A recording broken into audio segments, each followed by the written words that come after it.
அனைவருக்கும் வணக்கம். TNPSC group 4 தேர்வு இன்று நடைபெற்றது. இந்த தேர்வு எப்படி இருந்தது என்பதை பற்றி இந்த பதிவில் பார்ப்போம். இந்த ஆண்டு பொறுத்த வரைக்கும் டிஎன்பிஎஸ்சி குரூப் 4 தேர்வு மிகவும் ஈஸியாக இருந்திருக்கு. போன டைம் நம்ம டிஎன்பிஎஸ்சி குரூப் 4 எடுத்து பார்த்தோம் அப்படின்னா குரூப் 1 லெவலுக்கு கேட்டிருந்தாங்க. குரூப் 1 படித்த மாணவர்கள், யூபிஎஸ்சி எடுத்து படித்த மாணவர்களே டஃப்பாக இருக்குது அப்படின்ற ஃபீல் பண்ணிகிட்டு இருக்கிற மாதிரி அந்த எக்ஸாம் நடந்தது. இந்த முறை பொறுத்த வரைக்கும் கண்டிப்பாக எல்லாருமே நல்லா படித்த அத்தனை பேருக்குமே ரொம்ப ஈஸியாக இருந்திருக்கு. 100க்கு அதாவது தமிழில் 100க்கு 90க்கு மேலே நிறைய பேர் எடுக்கிறாங்க. 95, 98 சாதாரணமாக எடுக்கிற அளவுக்கு கொஷின் எளிமையாக இருந்திருக்கு. அதே போல் மேக்ஸ் நல்லா மேக்ஸ் ஸ்டூடெண்ட்ஸ்க்கு எல்லாமே டைரக்ட் கொஷினாகவே இருந்திருக்கு. அதாவது நல்லா ஒர்க் அவுட் பண்ணி நிறைய ஹார்ட் ஒர்க் பண்ணி போடுற மாதிரி இல்லாத டைரெக்டாகவே எளிமையாக மேக்ஸ் போடுற மாதிரி இருந்திருக்கு.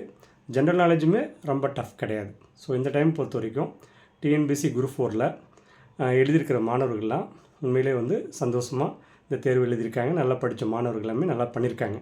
அது மட்டும் இல்லை, கட் ஆஃப் சென்ற கட் ஆஃபோட இந்த டைம் அதிகமாகும். ஸோ 185க்கு மேலே கட் ஆஃப் வர்றதுக்கு வாய்ப்பு 100% இருக்குது. ஸோ லாஸ்ட் டைமே டஃப்பாக இருக்குன்ற ஃபீல் பண்ணிகிட்டு இருக்கப்பயே 175க்கு மேலே கட் ஆஃப் வந்தது.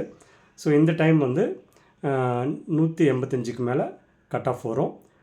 அதே மாதிரி அடுத்த ஒரு பதிவில் இந்த டிஎன்பிஎஸ்சி ஸ்டூடெண்ட்ஸ் ஓவராலாக தமிழ்நாட்டில் எப்படி எழுதியிருக்காங்கன்றது எல்லாமே அனாலிசிஸ் பண்ணி அதுக்கான கட் ஆஃபும் அதே மாதிரி இதுக்கான ஆன்சர் கீயும் நான் அடுத்தடுத்த பதிவில் தொடர்ந்து நான் போடுறேன்.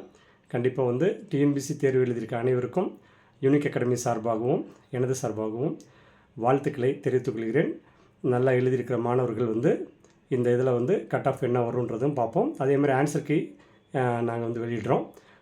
நெக்ஸ்ட் பார்த்திங்க அப்படின்னா டிஎன்பிஎஸ்சி குரூப் 2வும் இந்த மாதம் ஜூன் மாதமே 28ஆம் தேதி வெளியிடப்பட உள்ளது. ஸோ டிஎன்பிஎஸ்சி குரூப் 4 எழுதிட்டு இந்த ரிசல்ட் எப்போ வரும் அப்படின்னு பார்த்திங்கன்னா ஜனவரியில் வரும்னு சொல்லி ஏற்கனவே ஷெட்யூல்லே கொடுத்துருக்காங்க. ஸோ ஏன்னா இப்போ 20 லட்சம் பேருக்கு மேலே எழுதியிருக்கிறதுனால இதெல்லாம் வேல்யூஷன் பண்ணி போடுறது ஒரு லாங் டைம் எடுக்கும். அதே மாதிரி அந்த தேர்வு ரிசல்ட் வர வரைக்குமே நம்ம காத்துட்டு இல்லாமல் அடுத்து உடனடியாக குரூப் 2 வருது. இதே சூட்டோட நல்லா படிங்க. அந்த தேர்வுலேயும் இன்னும் நல்ல மதிப்பெண் எடுத்து எந்த போஸ்டிங் வேணும்னு செலக்ட் பண்ணுற அளவுக்கு முயற்சி பண்ணுங்கள். All the best. அடுத்த ஒரு பதிவில் சந்திப்போம். அடுத்த பதிவில் கட் ஆஃப் அதே மாதிரி ஆன்சர் கீ அடுத்தடுத்த பதிவில் நான் போடுறோம். தொடர்ந்து பாருங்கள். நன்றி, வணக்கம்.